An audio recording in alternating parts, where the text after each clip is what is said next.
Hey there mga asin-kuys! Welcome back to my channel. For today's video, we will react sa solo performance ni JR sa kanilang Back in Time concert together with Kyla. So this time, kasi nauna na nating na-reactan yung kanilang duet way back nung nandun pa tayo sa Taiwan. Now, panoorin natin tong solo performance ni JR ng kantang Kung Mahal Mo Siya. Nung kinakanta natin sa video, kaya naman ng mga kaibigan ko yan.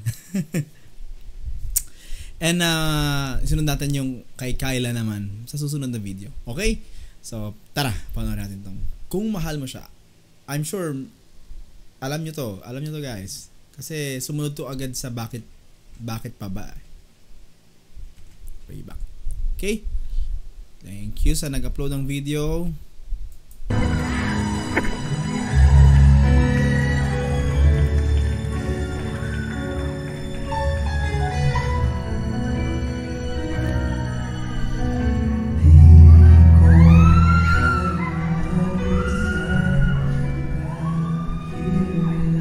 Grabe naman yung tumidili.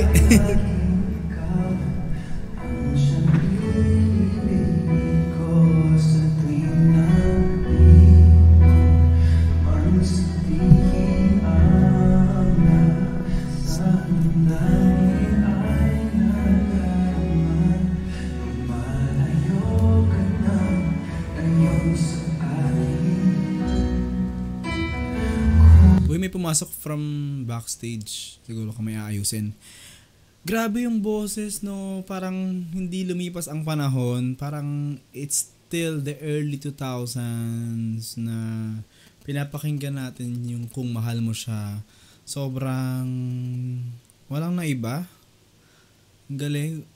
It's the same voice na napakinggan natin. Ang galing kung paano na-preserve ni JR. Nice.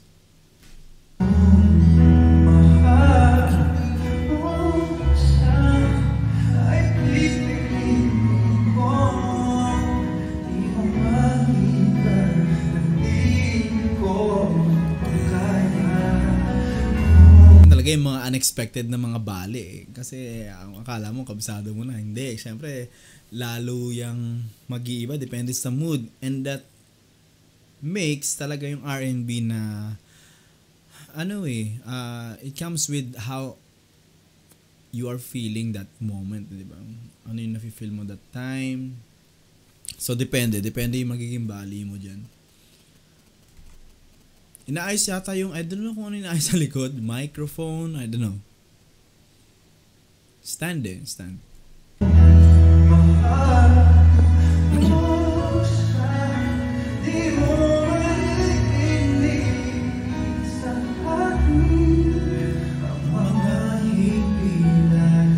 Sorry, napasabay.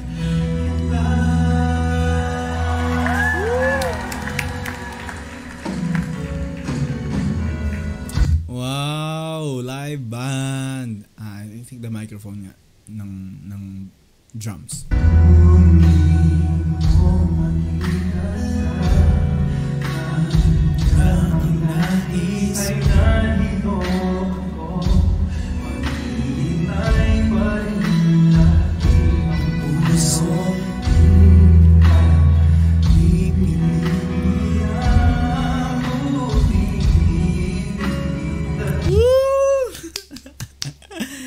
Grabe, nakakainis na hindi tayo nakanood. May repeat ba nito or kung saan man merong gig si JR and Kyla?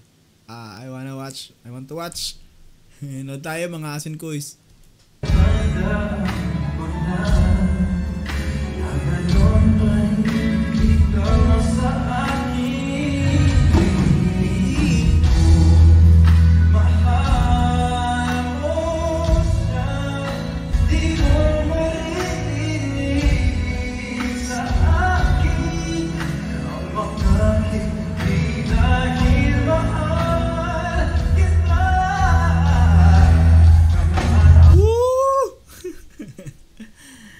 Grabe, ito na, bridge.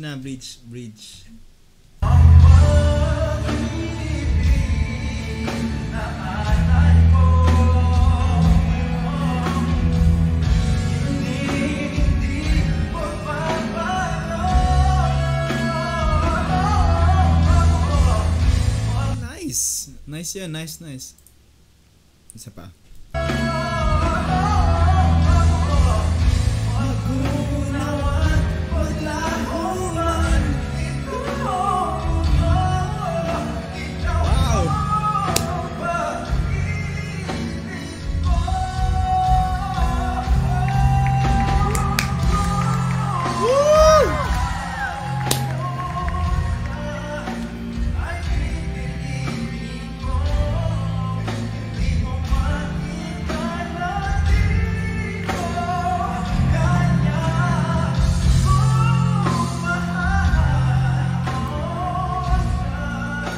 Innocent.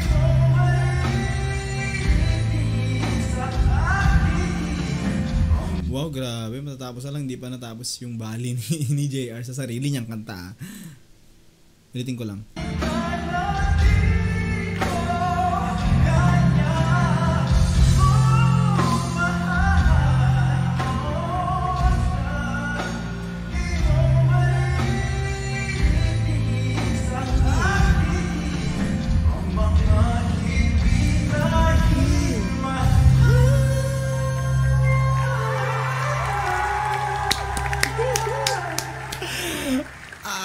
Galing.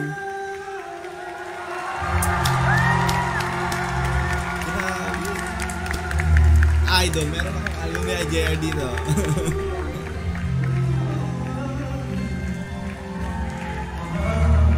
Ayan, next natin panoorin yung kay Kyla.